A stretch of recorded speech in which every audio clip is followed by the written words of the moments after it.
All right, Maddie, thanks for joining me on the podcast today. You just came back from competing in the Canadian SUP Nationals. You won all three categories. So it's the sprint, which is 200 meters. Correct me if I'm wrong on these. Technical, which is the 5K, and the long, which is the 12K. That's really impressive. Again, congratulations. How are you feeling from that? How was that experience? Oh my gosh. Well, first and foremost, thank you so much for Actually, you know that. what? Shoot, I got to redo that. My apologies.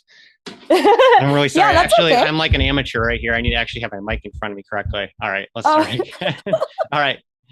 All right, Maddie, thanks for joining me on the podcast today. You just came back from competing in the Canadian SUP Nationals. You won all three categories: the sprint, technical, and long. Sprint being 200 meters, technical 5K, and long 12K. Really impressive stuff. Congratulations. How are you feeling after that? That must have been a pretty hard effort. oh my gosh. Well, first and foremost, thank you so much. You're welcome. I really, really appreciate that. And yeah, it feels really good to be a two-time national champion. Definitely went into this competition wanting to defend my titles from last year and got the job done, stuck to the plan, and I'm very, very stoked that everything went well. Um, and yeah, honestly, I'm actually feeling really tired this week. Like I think yeah, Monday, Tuesday, Wednesday, so like 3 days in a row, I slept in till like 9 a.m. Like I had like 10 hours sleeps the past 3 days. Like Yeah, it was actually crazy. that's good though. That your body needs it. You got to listen to it.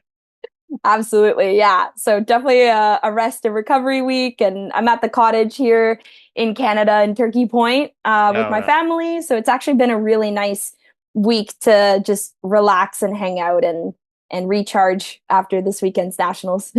and besides doing podcasts and everything too, And that. making you work. Um, actually, I wasn't. So you, I know that you're. Yeah, now you're the second year in a row the Canadian subnational women's champion. Did you win all three categories last year as well? I sure did. Yes. Okay, wow, a whole sweep. What is that like? I just know from probably a less competitive degree, but and I know it's difficult to defend things. I've been on kind of a bit of a spotlight in the past, and I completely failed in that position. And I know it can be hard defending. Were you going into it like all as you were training? Were you kind of scared, or were you calm? I know, yeah, like defending can be a difficult thing to do. hmm Yeah, it's actually really funny. I remember last year trying to go for my first national championship title in general.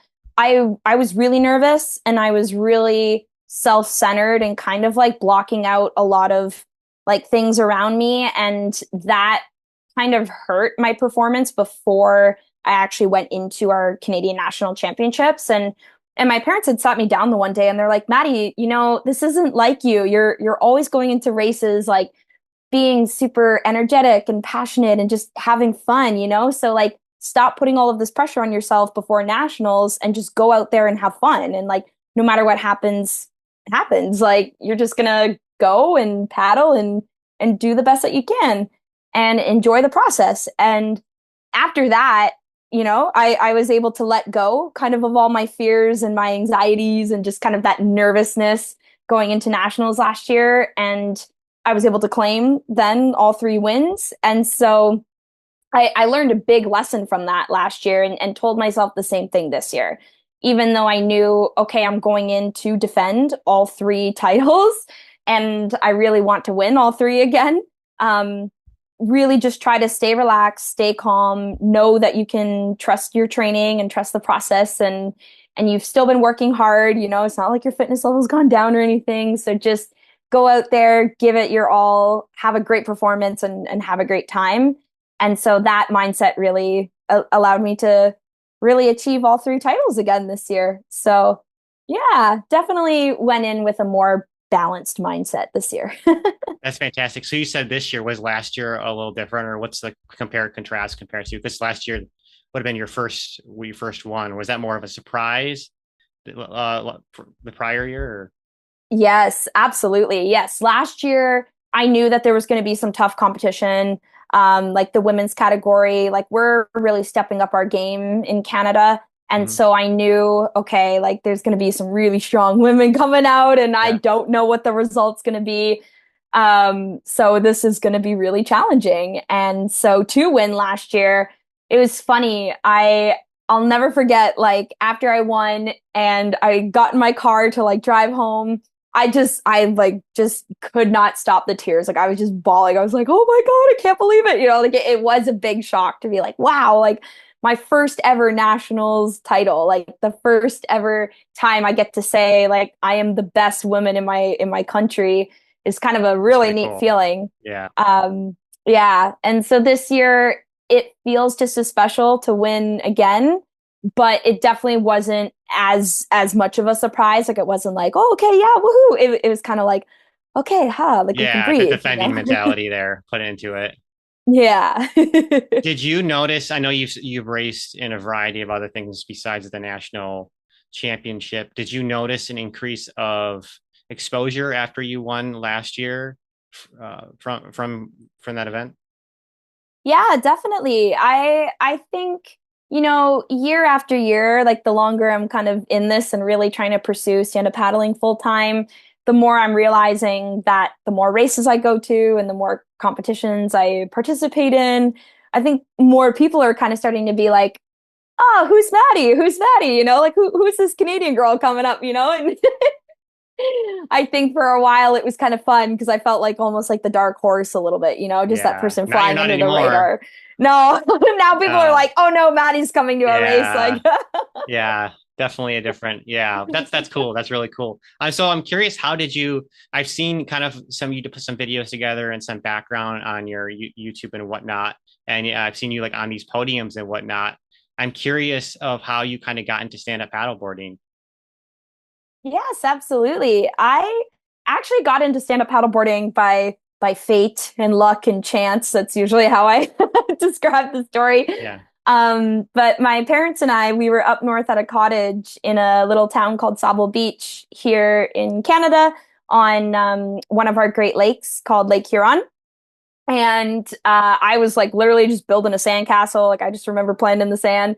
I think I was about 10 and I saw these two guys like carrying these giant yellow Nash sup boards, like the ones like way back, like early days, like big, like all round. They were probably like 10-6 or maybe even 11 feet long. Um, really big, just yeah, giant yellow Nash sup boards. And they started to bring them out to the water. And I looked at my parents and I was like, what is that? Like, I've never seen that. Like, I've never seen people stand up paddleboard ever. And my parents looked at me too, and they were just as confused because they're like, we It's have a no idea what surfing. that, They have a paddle. So what is what is this weird thing? right? Yeah. And seriously, like at the time in Canada, like I think this would have been back in like 2007, Okay. maybe. So yeah, like stand-up paddling was just kind of starting to grow, like the leisure side of it at Mhm. least. And so my mom actually said to me, she's like, Maddie, when they come back from their paddle, like you should go up to them and ask them, what is that? And I was so young again, I was just a kid. So I was like, Mom, no, like I don't want to do that. I'm too shy. And I'll never forget. She actually said to me, she's like, Maddie, if you don't go up to them and ask, you will regret it. Yeah. And here we are. Yeah. 24. My mom was right. I would have regretted it. Yeah. I was listening to your mom. There's some good advice just in general in life. How cool is that? It's just like this one. I always think that's so interesting. There's in other people's stories too. There's like one specific incident. It could have happened. It could have been. You could have been an hour late. You could have been an hour earlier, and that would have not happened. But at that moment, that kind of like changed your life and your path. That's really cool. Yeah. And Yeah. it's just like I wish I could go back in time and tell those two guys that were paddling because I did end up going up to them when they came in and they said they're like, these are stand-up paddleboards. Would you like to try? And I wish I could say to them that, like, man, what you guys did for me in that moment, like just letting me fool around on your paddleboard for like Yeah. 5, 10 minutes, like Yeah. literally changed the course of my life. And I don't know who those guys are, and I Yeah. don't think I ever will. But um, you know, I think about that moment a lot because now when I paddle or like if I see someone at the beach, like I'll always say, "Hey, do you want to try my paddleboard?" Like, Yeah, yeah, pass it, move it forward, pass it forward. How right? cool. And it's like always try new things because you never know what's going to stick as well. Yeah. Kind of mentality. So then you got into you saw that and then I'm sure it sparked your interest. And then how did that meld into maybe you probably follow the recreational path, and then I imagine that turned into racing. Yes, absolutely. So, I had saved up for a paddleboard, and my parents actually helped me purchase my first paddleboard. It was like a surprise Christmas present a few years later, and unfortunately, paddleboard, I had two friends that I lost to two different kinds of cancer. Um, and when I lost them, I kind of figured, oh man, like I want to give back somehow to these two people that meant so much to not only myself, but the community of Welland, so the small town where I'm from.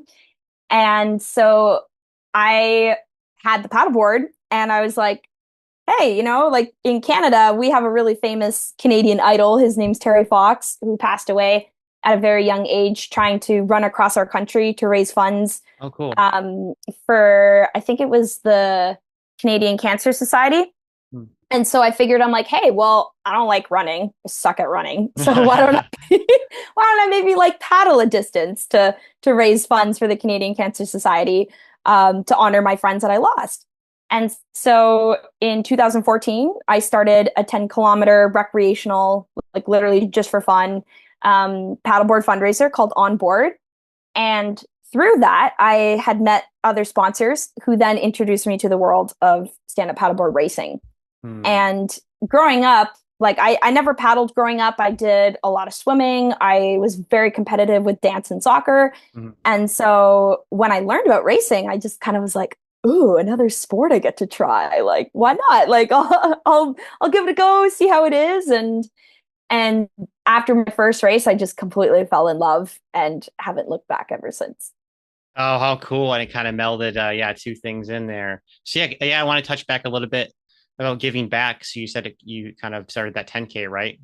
For can you Mhm. go into a little more about what your passion about the sport and the fundraising aspect of it? Yeah, absolutely.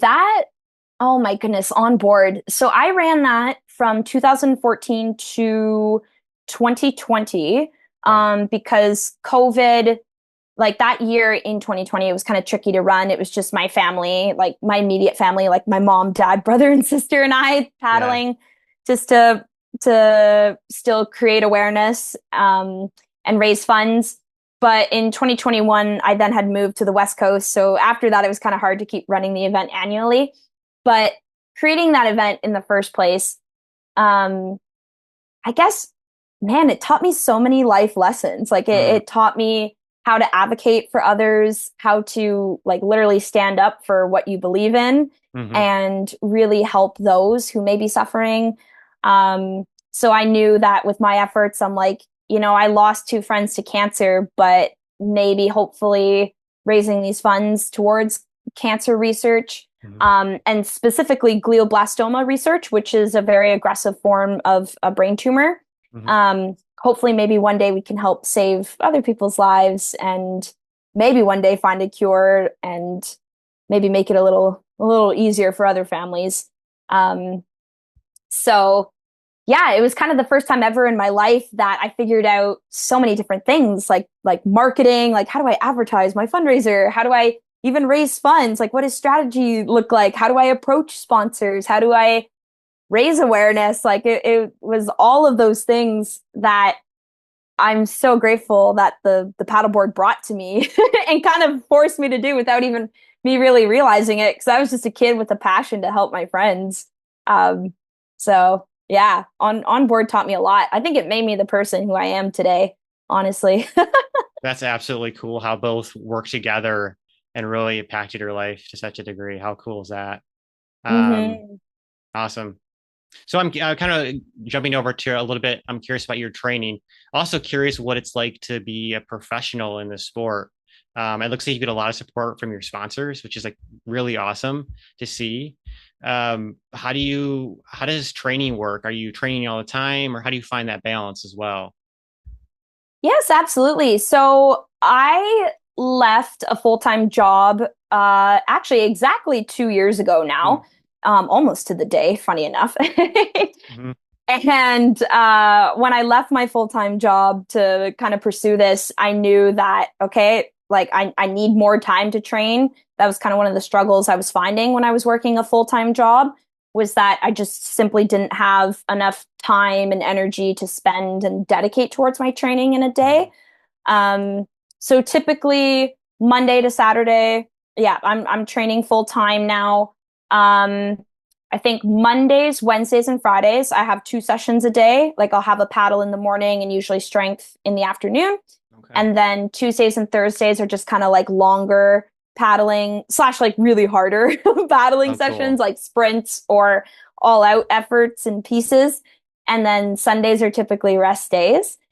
Um, so that's kind of like the generalized structure. Hmm. Um, but yeah, in between all of that, stand up paddling, like as much as I'm still trying to pursue this full time and be a professional, and I am very grateful for the help of my sponsors, especially this year. I've gotten so much incredible support from Bow Valley SUP and Maggie and Damien from Canmore, Alberta, which has been stellar. Like I'm so So grateful for cool. them.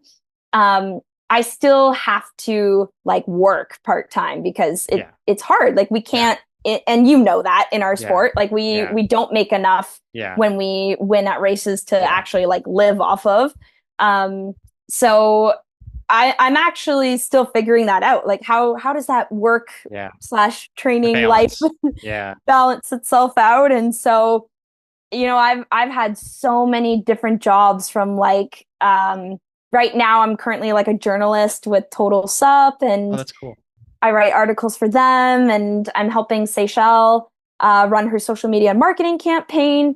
So it's kind of neat. Like I'm bit bopping all over the place and figuring out, oh, like Welcome to the freelance world. Yeah. Yeah. That's yeah, that's you that's have like entered. yeah. Still feel like I'm at level one some days, but it's okay. We're Yeah. making it work. It's always you're employed until you're unemployed and then you're employed again. But it's always being a freelancer myself, it's always different and fun and interesting and can be stressful and whatnot. But yeah, it's always it's always hard to find that balance.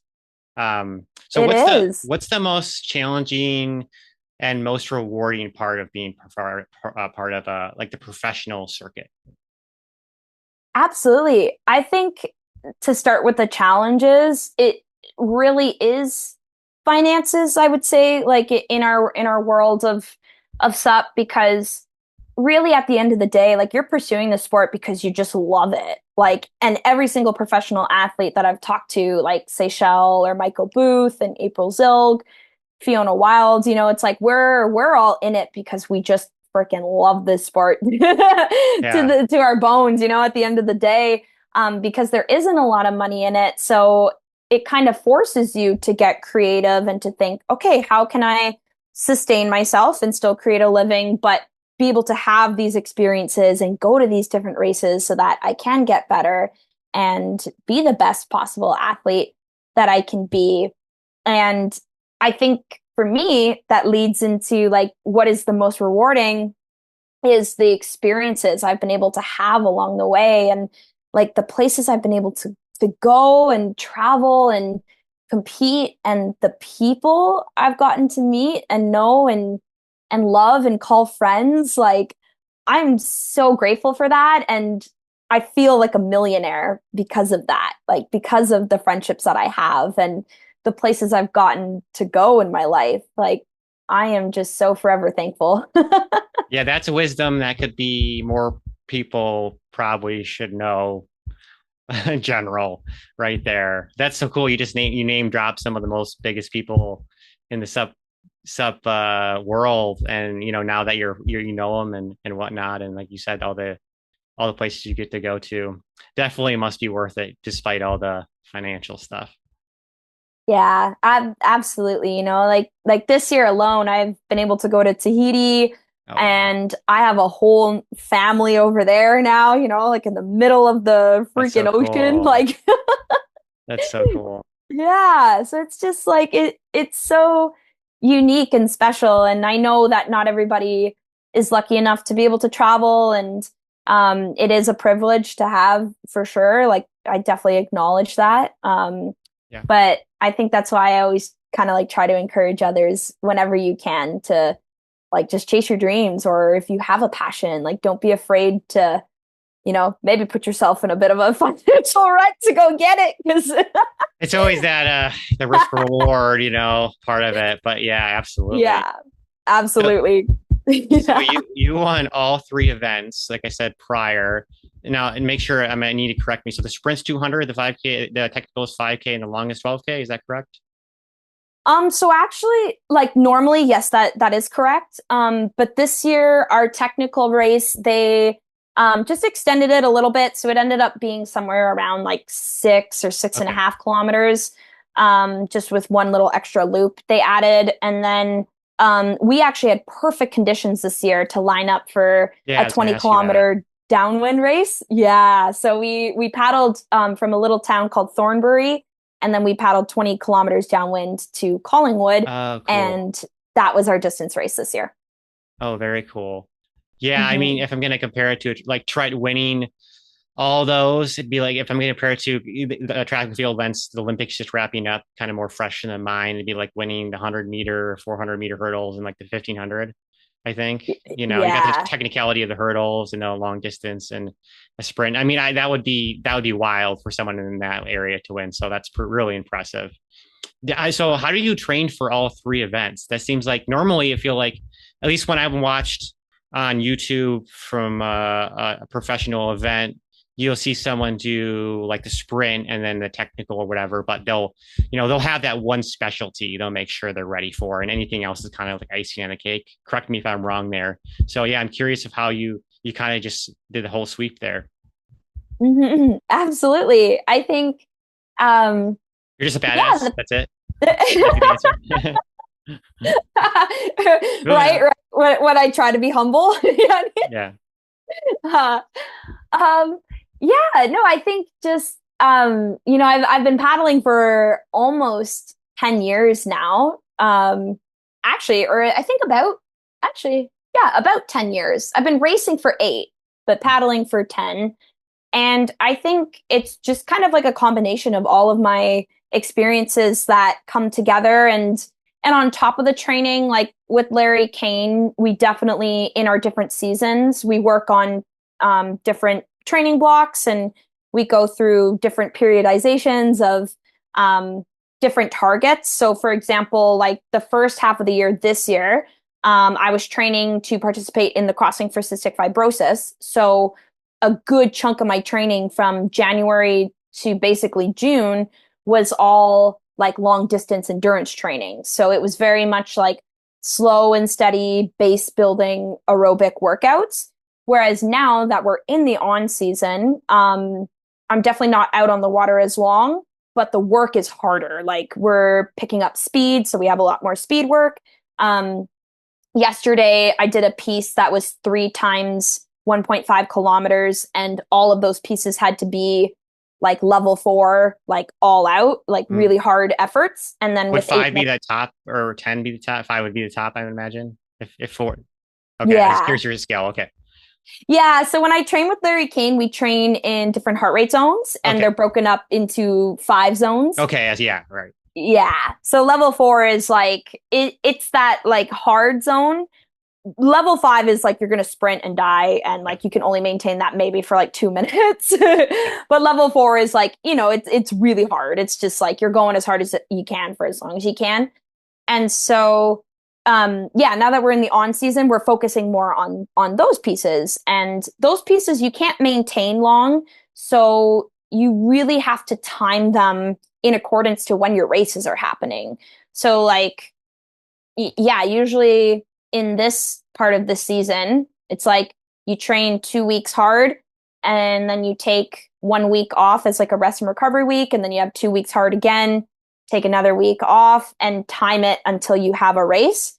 And then that allows you to what we call like peak in our sport, so that by the time you get to that race, it's like your body and your nervous system is used now to that hard and heavy load that you've put on it, but now when you go into the race, you're still like fresh enough to be able to perform and put out a really solid effort. So And when you're on an off week, are you just scaling down all of those kind of existing workouts, basically making it like maybe a zone two kind of thing or one or Yeah, like in general, the workout pieces are kind of the same, but then the work itself is like cut in half. yeah, okay. So, um, yeah, for example, today I just had like a 30-minute cardio piece that was like level two. So that means easy. And literally all I did was like I went for a jog down this like country road that's near the cottage here. So I just ran like super easy for 30 minutes. I'm like, okay, and then came back and it's like that's all the work I have to do today. So Oh, that's it allows nice. me to still be active, but I get to recover at the same time. Right, right. So I've caught on your Facebook reels, and it looks like you do a lot of cross training weights, strength training, and I'm sure I'm missing others. How important do you think cross training is to you or to you for being successful in stand-up paddleboarding? Yeah, I think it's really important actually. I think, we definitely need to be putting our time in on the water. Hmm. And during the on season, I'm in the gym approximately like two, maybe maximum 3 days a week. Okay. And then in the off season, I am in the gym like four, maybe even five Oh, okay. days a week. So in the off season, basically what you're trying to do is build up your strength because as paddlers, like, we're not always on flat water. Like we're paddling in wind, we're paddling in waves, we're sometimes surfing. Like we have kind of a whole lot of different elements that we're dealing with that strength is necessary. Like it's absolutely required to have during the racing season. So my off season is primarily like, let's just focus on building strength. And then in the on season, it's not about building anymore. It's just about like maintaining because you're on the water so much and your aerobic base kind of goes up and it's easy for your strength to slip. Um, but as long as, like I said, like if I'm in the gym like 2 or 3 days a week, that's enough to like just maintain and get me through the season, and then I can start to build back up again in the off season. But yeah, I really don't know where I would be as an athlete without strength. Like I think for women especially, like we need it. I think a lot of So. us kind of any athlete can be any sport. A lot of us kind of sweep cross training under the rug and kind of try, continue to kind of just do the sport you like. And I think you kind of see a lot of plateau with that. And I think that's where cross training is really, really helpful.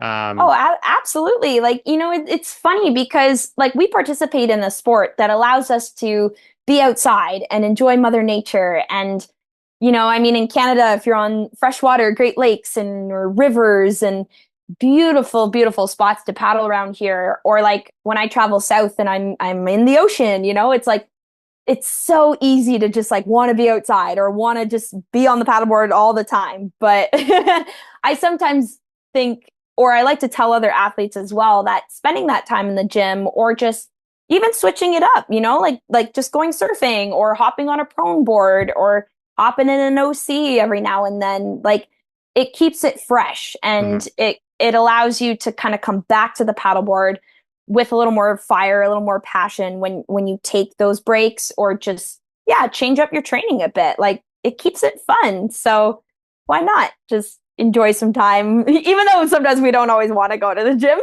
It's like it can be all right sometimes, Not too bad. Yeah, I spent a lot of time in OC2 training for a big event, and I was like, oh, I am so tired of sitting right now.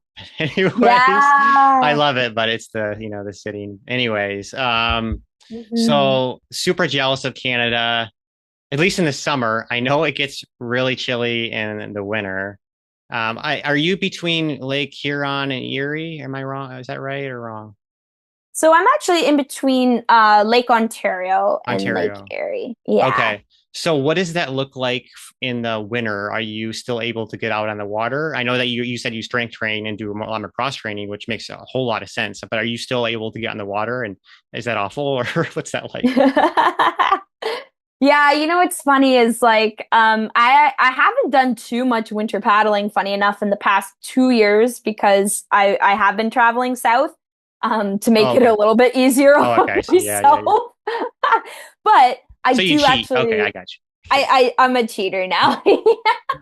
Hi, my name is Maddie. I'm a No, I'm, paddling I'm cheater. kidding. No. I mean, you should. That's what I would do too. So, Hey, my name's Maddie. I'm a fake Canadian. No, I'm just kidding. I'm out in Arizona, so we have snow. We call them snowbirds. You know, they'll hmm increase our population tenfold in the winter. But hey, no, I don't blame you because that's the way to go. Yeah, well, I've just learned that it has helped my training, like this past January, I got to do such a like really fun downwinder in Florida. And I remember like, I'm in like one of those like UV kind of like long sleeve bathing suits, and I was like, man, normally this time of year back at home, I'm in a dry suit. So this is a Yeah, this is luxury right now. great. Oh my God, I bet that's amazing, especially Florida too. That's Right? amazing. Well, that's a good setup to have, definitely. Yeah.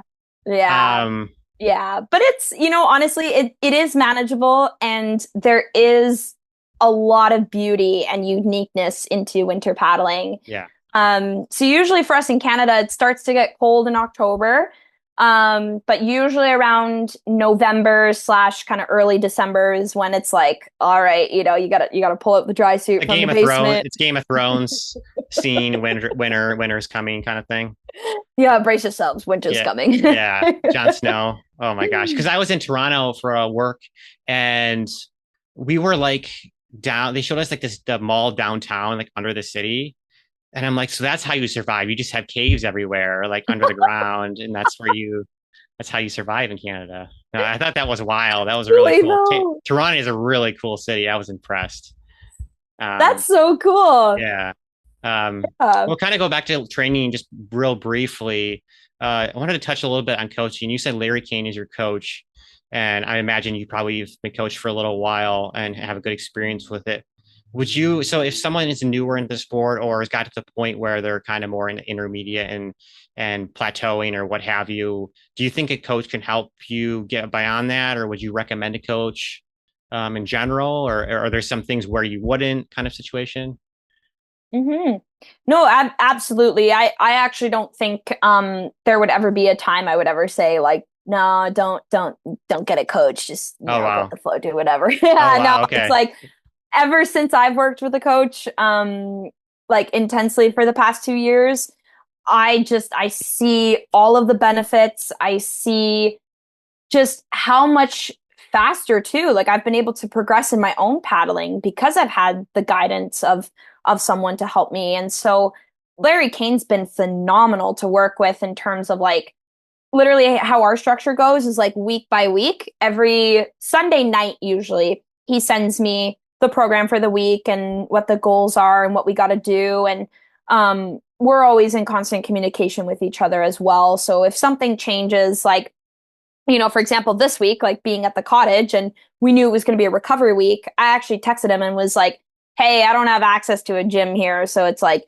for me, any strength stuff is just going to be all body weight exercises, and it is what it is. And he's like, yeah, that's okay. Like, and again, it's a recovery week, so it's fine. But um, there's so many adjustments and little things like that having a coach and having the guidance of someone to recommend not only what to do for workouts when it comes to paddling or when it comes to strength, but also someone to look like at your technique, see how you're paddling, what your stroke and your form looks like, to even keep you on track for that as well. And then also, yeah, it's just like it's nice to talk to someone about what you're going through. No matter what level of an athlete you are, beginner, intermediate, professional, like it's always great to say, hey, like I think I'm plateauing here, or I want to go and do this race. Like, how do you think we should structure programming for that race? Or yeah, just like really having someone to guide you through the process. I can't stress enough like how important that is. Um, especially if you want to see improvements in your paddling. I genuinely believe it's impossible to do it to get better without a coach. Like I think some athletes in our sport have, and they've been the miracle workers, but like for the most part, everyone and anyone that I know in the sport that has had success come to them has been under the guidance Hmm. of a coach. Yeah, that So, accountability is big, and just having a sounding board, I would imagine, as well, is mhm. really helpful. Yeah, So absolutely. through all your training, do you have any? this varies, I know, with a lot of people. Do you have any special nutrition or diets that help you out or anything like that? Or are you just like whatever goes? Yeah, you know what? I love this question too because I used to be just like so flibberty gibbet with food. Like I Yeah, always yeah, thought when I started this journey and started working with Larry Kane, I was so adamant on like, okay, this is my paddle program, this is my strength program. Like yeah. I'm checking all the Right, boxes here, here, here, and here. And I would just eat like right, I would eat healthy. Don't get me wrong. Like my right. my diet was always like healthy, whole, nutritious foods. But this past year, actually, I've been working with a nutritionist. Her name is Dr. Audrey Lee. On Instagram, she's Power to Shred. So if people see like I'm always tagging Power to Shred, it's like that's her. And she has taught me so much this year about like, eating healthy foods in general is a good thing, but there's times and places for like certain foods to have like before workouts, after workouts, in between workouts. If you're hungry at night before you go to bed, like all of those things that I just never really thought of in the past that has been so awesome and has helped me like again seriously feel good and feel really strong and energized on the water. So generally, yeah, I eat whole healthy foods, like definitely limit like processed foods. I love cooking. Like that's a huge passion I've actually taken up this year. So I think I've posted a couple reels on Instagram of like some of the foods I've made because I just love cooking now. Um, but yeah, thanks to Audrey, I've been able to kind of like dial in what to eat when, and it's helped me out a lot. All right, that's awesome. So if you're gonna choose now that you have a healthy diet and you have a structure, if you're gonna eat a processed and unhealthy food, like one food, like what was that? What is it? What is that gonna look like? What's that gonna be? Okay, when I was in California last year training for my off season, I was training with Morgan Hoistery, and after our swimming sessions on Wednesday nights, we would always go to this place called In and Out. Like it's Oh, like a In and burger Out. I joint. like how you said it like that too, because it's so common out here in the West. So In and Out, huh? Yeah, I would have In and Out. That was like, oh my God, definitely like the best burgers I've ever had in my whole entire life. That's Again, great. not that you should eat that every day, but It's so funny because when you're out here in the West, it's just so common, and so like there's just one right down like a mile from the street, and so like when you're anywhere else, it is like a treat, right? It's a big deal. it's Um, so funny. You guys definitely have restaurants and like places in the States that like I had never heard of before until I started traveling. Like in Florida, I had a friend who was like, "Oh, want to go grab Chipotle?" And I was like, what's that? what is that?" Yeah, That's he's awesome. I like, love that. That's great. people thought I was lying. They're like, Yeah, "Really? Like, how dumb is she? She doesn't know what Chipotle that's is." probably a good thing. Yeah, like don't expose Canada to all the unhealthy foods that we have here. I mean, although those like Chipotle is probably the healthiest of all unhealthy, unhealthy foods. So you mentioned going your Florida and that you go down there to train, I believe, right? So that kind of leads into gear and that now that you're part of the flying fish team, is that correct? So it's kind of curious the connection between you being in Canada and then Florida. And I know like flying fish is in Florida.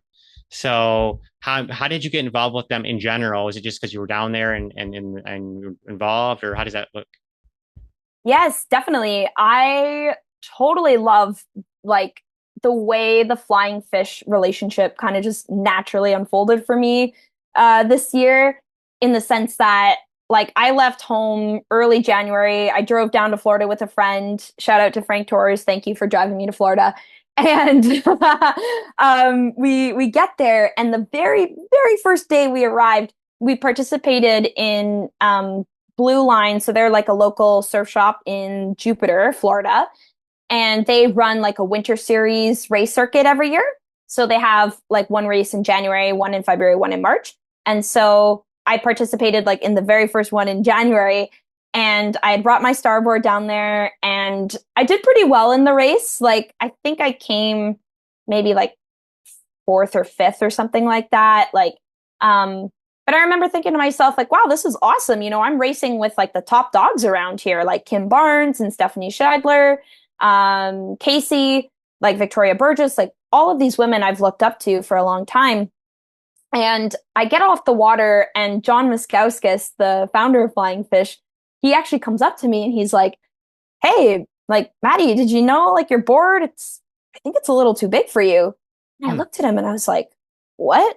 And I really genuinely like questioned it because Starboard, I've been with Starboard for like 6 years. So really for me, I had never questioned like the equipment I was on. I always just kind of was like, "Yep," like they give me boards and I just ride them and I'm like, "Okay, thank you. Like have a great day." And so when John made me kind of question what I was on, we ended up talking a lot about the boards. And he said to me, like, why don't you try Kim's boards, like, just for fun, like, see how they feel. Like, she's about your size, she's about your stature. She's probably about your weight as well. So, like, why not hop on some of her boards that they're a little bit narrower and the volume is less too of the boards. So I was like, oh, okay, sure, yeah. And so I literally spent the whole month of January just like I tried maybe like 5 to 10 different flying fish boards. Like I tried a couple of Kim Barnes's boards. I know for sure I hopped on Casey's board and somebody else's board that I can't think of the name right now. But anyway, when I hopped on these boards and I tested all of the different widths and volumes and shapes too, like the Freedom versus the Freedom Pro, I kind of was like, oh, wow, this is like a world of a difference from what I'm used to. And it started to make me think about, well, what if I do jump on these boards and really get a board that is custom made for me, for my size, for my stature, for my abilities, like for my strengths on a paddleboard, um, and really like how much faster can I actually be if I'm on a board that's made for me? And it's nothing like against Starboard at the end of the day, but it's just like, they have like a one design for each of their models, like the All Star, the Gen R, the Sprint, and they have just standardized volumes across the board for each of those boards. So you're not ever going to be on a customized board for you. Like you're just going to be on that standard board that Starboard determined, like this is the size and this is the volume. And especially as a woman in sport, I was like, you know what? I can't just be on this cookie cutter model anymore. If I want to be the best possible athlete I can be, I need to be on customized equipment that is made for me. I need to be pushing a board that's lighter, that's faster, that's stable for me. And the more John and I talked about it, the more I realized, okay, this is an opportunity to create a career changing decision and Yeah. really be on the best possible equipment for Yeah. me, Yeah. not for anybody else, but for me. Yeah. And so, yeah, the very end of January, that's when I left Starboard, and it was definitely bittersweet for sure because for me, again, 6 years, like I was so happy to represent them for so long, and everything they've done for me to get to where I am definitely doesn't go unnoticed for sure. But I knew in like the depths of my heart, I was like, it's time for a change, and I'm ready to represent a company that is creating innovation and Mhm. and making a difference in the world of stand-up paddling, and that's kind of the way I need to go. And yeah, I've now been with them, yeah, I guess for pretty much, yeah, this half of the year. So 6 months now.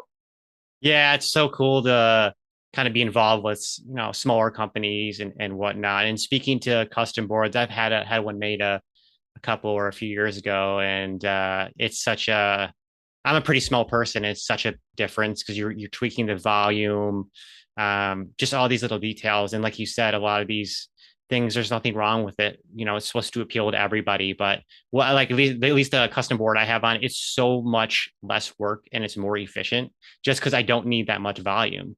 And typically, a lot of these boards have high volume or a dugout where a lot it's huge nose and whatnot and in general. And it's so interesting too. It's like we put all this effort into other things like, our training. We might have a coach or a nutritionist or whatever, but sometimes we forget about, the gear And even like I think that the paddle and the fin, even the fin of a sup makes a huge difference.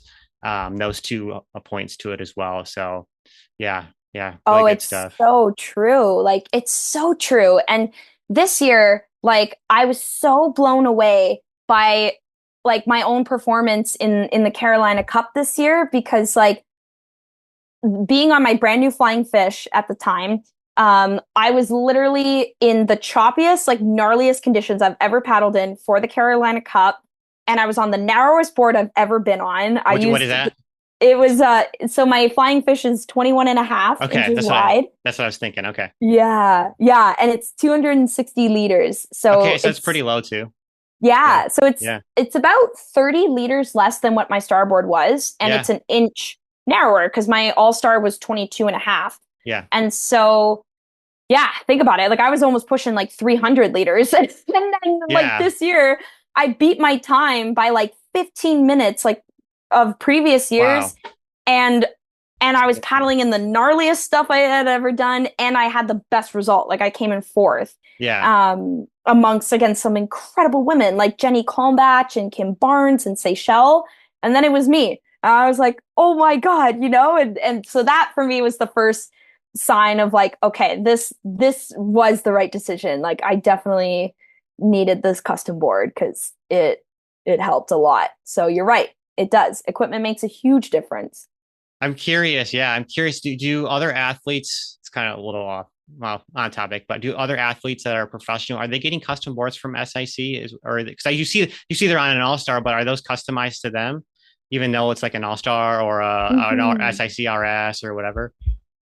Honestly, not that I know of. Yeah. Because any conversations I've heard around that when it comes to those other brands has been like most of them will actually say no to the athlete because like if they create that one customized board for that athlete and then word gets out that it was customized for them, then Oh, other people okay. start to say like, I hey, well, see. I want the custom and I want Okay. the custom. And then those companies just get swamped then with the Uh, customized boards. And that's where Flying Fish again just stands out because they're yeah. like, well, we are that one brand that will do that. So, um, yeah, I think it's kind of like those bigger companies have that problem of like, oh Yeah. no, if you accommodate one person, then you have to accommodate everybody Yeah. else. So, Yeah. Yeah. Yeah. Is what it is. Pros and yeah. cons. So wanted to jump into a little bit mindset and goals as well. Um, how do you stay focused and motivated when you're kind of just tired after a really long training week? Or yeah, just kind of after a long training week. Yeah. Oh, that's a great question. How do I stay focused and motivated? Wow. And something you're doing, the Um, thing is, it's so polarizing because you're doing something you love and you want to be doing it, but people get tired. So yeah. Yeah, it's so true. It's so true. And like honestly, for women too, like depending on the time of the month, like sometimes, Sure. it can that motivation piece can actually be like extra hard. And Yeah. like I recently just experienced that actually with nationals. Like I was driving up, it was a 3 hour drive from like where I live to get to Collingwood, where the race venue was. And I was driving up and I was like, man, I just like want to go to sleep right now. Like I'm exhausted and I have like racing all weekend. I was like, oh, Yeah. but I think for me, it's like motivation, it comes from like the energy I feel off of other people. Like I love impressing my coach. I love impressing my parents and my family and just like really trying to keep inspiring others by my performances on the water. Growing up, like when I competed in dance, that was always so satisfying for me to like perform on a stage and then you get judged, and like the world's watching you kind of thing. And so I love that with stand up because I feel like that's my form of self-expression now that I don't dance anymore. It's like, okay, like watch me surf this wave or watch me like do this 200-meter sprint really fast. Like, I think that keeps me like super, super motivated. Um, but then mindset, I feel like my mindset, um, is more of like a personal thing for sure. Like to keep my mind happy and healthy is always like, I look inwards a little bit. I take moments to like reflect and really ask myself, okay, why are you here? Like, why do you want to show up to Mhm. these Yeah. races? Like, is it to win a title?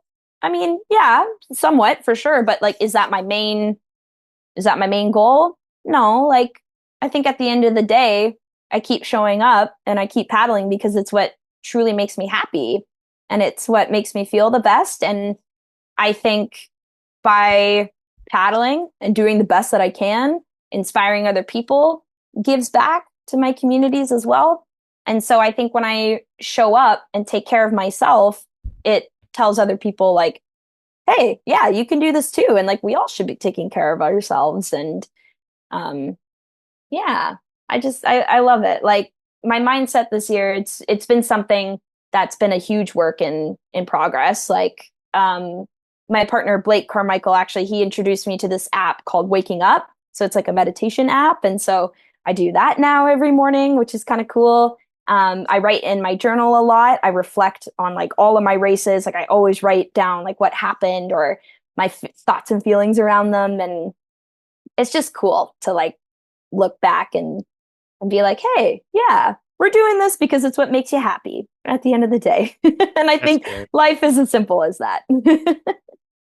Do you have any, you kind of spoke this a little earlier, but do you have any tips or advice you give people who want to reach a goal? I know you said kind of, just go after it. So is that kind of, yeah, your main advice there? Yeah, definitely. Like, again, I know that some of the things I've been able to do in my own athletic career have definitely been a privilege, and other people have different life circumstances. So Yeah. sometimes, to say just go for it may sound like Yeah, a little flibberty gibbet. sure. Or people might be like, okay, Maddie, what are you talking about? Like life, hello, come on. Like I can't always just get up and do something like that. But I think if I can offer like any advice on top of that, it would be to like, just don't be afraid to like to talk to other people or to reach out and ask questions and try to get creative to make other ways work for you and really try to pursue that dream that you might see for yourself because I think at the end of the day, I don't think any of us want to live a life of regret. Like, I don't think we ever want to look back and be like, oh, like maybe I should have asked that person about that race, or maybe I should have tried to hop in that OC boat once, but I Yeah. didn't. Like, I just think that whatever opportunities you are presented, and if you're not, try as hard as you can to go out and to either A, grab them, or B, create them yourself, because we can be capable of those things. And if you need support, I truly don't believe I've met any other like kind, amazing people than in the stand-up paddling community. Like so many people in this sport uniquely are some of the coolest, most badass people I know. And all of these people I think would be willing to give you the shirt off their back. At least that's what I've learned too. So um, yeah, I just think whenever you can and if you can, try to get creative, reach out to others, and really just don't hold back. Try to get your dream, whatever it might be, because life is definitely too short.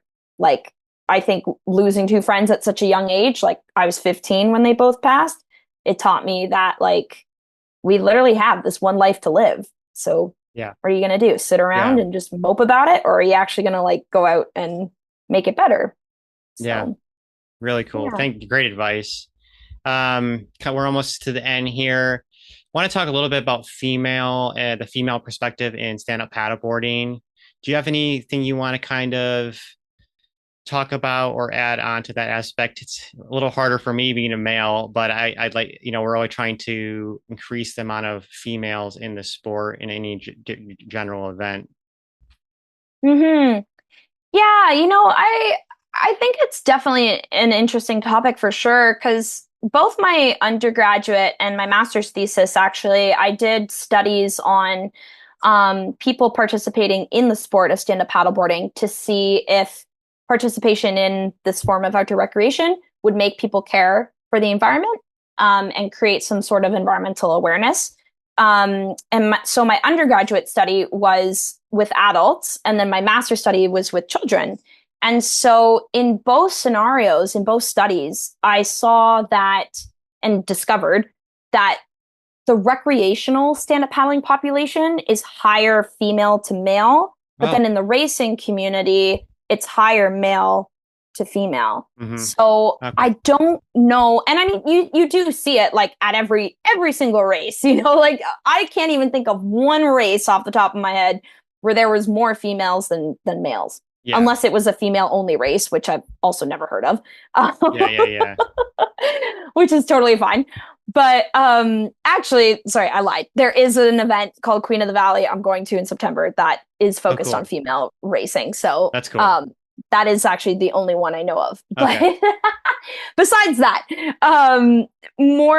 more men are into racing than women, and don't I really generally don't know why that Yeah. is, but I really want to see that number increase. Like I really do want to see it more balanced out, and I think we have some of the coolest female athletes in our sport, Hmm. and the fact that they've paved the way for young women like myself, for young women like Soren Preston, who's like I think she's like 16 now out in California, and like all of these future women that I see that will hopefully be coming down the pipe in the next few years.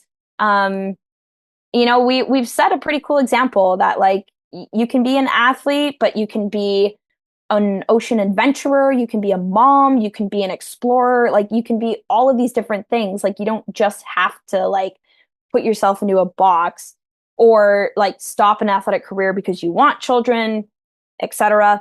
You Yeah. know, but I really want to see that number increase. That's kind of I think if I were to like chime in on anything in that topic, it's like Well, I think you're doing all that you can do with your positive attitude and your outreach on social media and winning races. So yeah, yeah, that's kind of a tough, broad question, but hmm. yeah, Yeah, there's so much I could say to that. And I mean, it's cool. I've been so lucky to work with women like Seychelle, who like she's someone who is a predominant force in our female paddling community. And I definitely want to see more women coming up and being like her, so inspiring and yeah, changing the way for women in the sport. awesome. Hey, well, thanks so much for taking the time to chat, Maddie. Kind of wanted to wrap up with, do you have any shout outs you want to give? Any sponsor people you want to give thanks to? Yeah, definitely. I first and foremost want to say, like, yeah, thank you so much for having me on the podcast Pleasure. today. It's always a pleasure, yeah, to be sharing any of my experiences. And I feel like this was really fun. I haven't like actually talked to anybody about a lot of this stuff, so it's kind of fun to Unpack it always, a little bit too. yeah, Yeah. absolutely. Like a lot of people keep asking me, they're like, why did you switch from starboard to flying? And now I'm like, just Now I just listen to go to this this episode. podcast. Yeah, exactly. Because I'm done Done. explaining the story a million I'm times. done. So thank you for having me on today. I Of really course. appreciate it. And yeah, thank you, John, for believing in me from Flying Fish. Thank you, Bow Valley SUP, to Maggie, to Damien. Thank you so much to Paddle Logger, the best paddling tracking app out I there. gotta And try thank that you. one.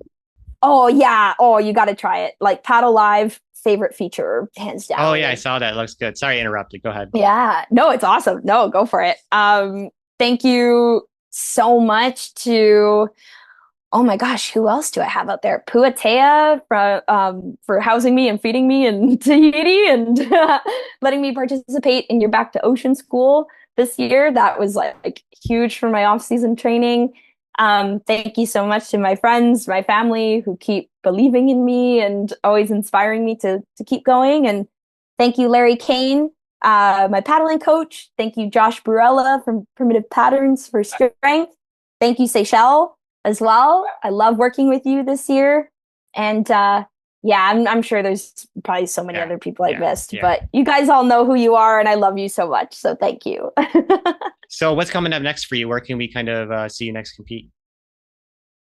Yes, absolutely. So next month, I'm actually going to be at the USA Nationals in South Carolina at John Batson's race, the Low Country Boil. And then after that, I will be at Queen of the Valley in September in Canmore, Alberta. And then October, I'll be in Missouri. And then soon enough, it'll be the ICF World Championships Oh, in right, Sarasota. in Florida, yeah, yeah. Hmm. So I'm going to be at Last Paddler again, so I'll see you out there.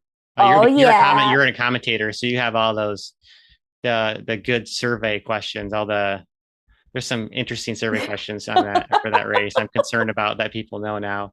Uh, You know that I'm gonna shout out Craig on that one and Craig because are they you able to read those right now or no?